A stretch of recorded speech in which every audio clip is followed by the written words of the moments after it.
Not only did we surpass May 2022 highs, single-family homes are now the most expensive they have ever been in Calgary real estate history. This graph here showcases that $650,000, about $200 off, is the most expensive they have ever been. Now, I pulled data all the way back from 2004. Now, there is a caveat. In January 2022, they did actually change the benchmark attributes for a home, which shifted a lot of the numbers. But when I do my research and I look back all the way back to 2004, single family homes have never been as expensive as they are right now. Let's dive into it. Hello, my name's Fyfe, your Calgary Realtor. If you're looking at diving into the numbers and you want to make more sense of it because you want to create a plan on investing or buying a property in Calgary, go ahead and click the very first link in the description. I promise I'm pretty easy to talk to. Now, before we continue on, I just wanted to bring this graph up again and just kind of showcase where we're at. So clearly you can see the red line looks like a massive roller coaster. The blue bar is inventory and the green bar is sale. You can see just how close the sales and inventory are February, March of this year, where last year, if you look at March, sales actually outpaced inventory, which was a really crazy shot up in price.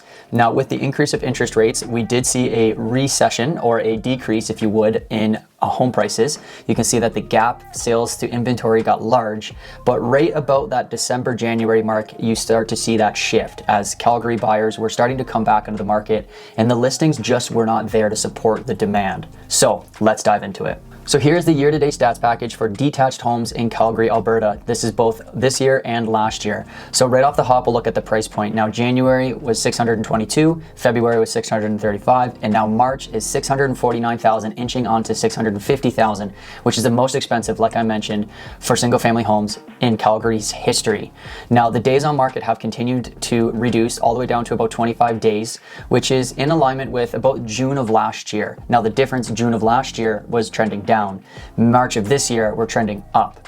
You can see that the sales have increased, the new listings have increased, and the inventory has increased, but these things are not enough to offset the current demand for single family homes here in Calgary, Alberta. Now, this is total detached all across the city. We do need to break it down into quadrants for your own personal situation. So let's dive into that. Now, before I dive into this graph here, I do want to touch on something. And I mentioned at the beginning that it is the most expensive it's ever been to buy a single family home in Calgary. Now, if you look at places like City Center and Calgary West, you can see that they're up above $800,000. So those have been at $800,000 for quite some time now, but the total number for the average or the benchmark price for Calgary as a whole is the highest it's ever been. That means that the low-end product, so stuff in the east, stuff in the northeast, have really upped their price point. The affordable product in Calgary is not so affordable anymore, and that's just me being honest. It is very expensive to buy a home, and the interest rates have really not helped either.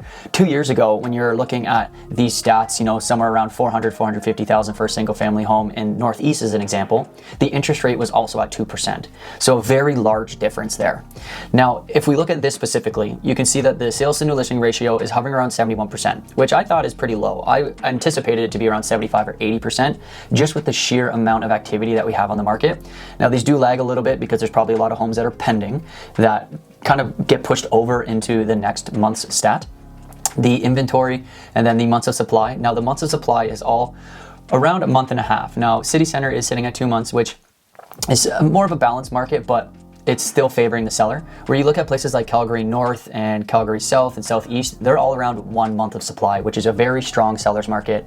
So if you're looking to buy a single family home in any of these quadrants, it really is important to know these stats before getting into the market, because you wouldn't want to get kind of whiplash, like I said last time, from just how fast the movement is. You really need to make sure that you get a realtor that's helping prepare you for the process. Are you just putting in a basic offer without actually doing the research, or are you actually diving into the numbers and doing an educated offer and preparing for a negotiation process? So the benchmark price here, you can see those are the price for the quadrants. Now, the year-over-year percentages, you can see that City Center is fairly flat at 0.3, where everything else is hovering around 2%, give or take. And the month over month. Now, this is interesting because yes, there is some seasonal adjustment. March to February, there's almost always some sort of increase because as the warmer weather comes around, people are getting more excited, but you can see that the price points here are pretty wild. So In years past, yes, of course, we see some increase, but we don't usually see a $28,000 increase in Calgary Northwest or an $18,000 increase in Calgary West. These are pretty big increases for 1 month. And this is not the first month that these have increased. If you actually look at the graph here that I brought up at the beginning, you can see just how aggressive that upward trend is for the first 3 months of the year. It's something that we saw the beginning of last year, and again, we're reliving that this year. So moving forward, I do want to touch on the sales by price range. Now this one's quite interesting because if you look at this chart, you see the reds and the yellows. Now the yellows was last year, and you can see just how much activity there was year to date. March of last year, no one was honestly expecting.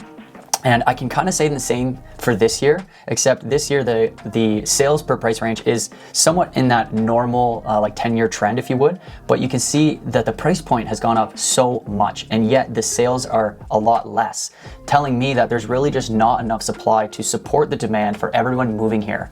We've had a continuation of quarter after quarter of new people moving to Calgary. Now, when people moved last year, sure, they get 12-month leases and now they're ready to purchase. And then even more people coming in this year that are just looking to purchase. Calgary is still very much affordable compared to places like Toronto and Vancouver, which is the majority of the net migration. We also do have a lot of people coming from out of country, which is also putting some pressure on that. But Toronto, Vancouver is definitely where I'm going to be kind of touching on a lot more because those are easy to compare to.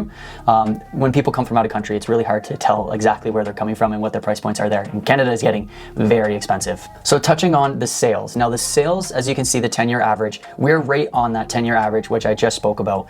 You can see in 2015 to 20, we were very low in sales. There was really not much activity. In 2021 and 2022, it absolutely took off. The pandemic for Calgary real estate, call it what it is, it was either the best thing or the worst thing that could happen for Calgary because it got a lot of attraction. Calgary got a lot of attraction from people who started working from home. They started to see the affordability of Calgary. The government of Alberta started putting out advertisements in other provinces, really spiking up that sales. Now you can see that we have dropped down to around 2017 sales, which is quite interesting to see. And if we look at the listings, sorry, kind of stumbling here. If we look at the listings, it's what's the biggest thing that we need to concentrate on right now because the lack of listings is what's really driving up demand.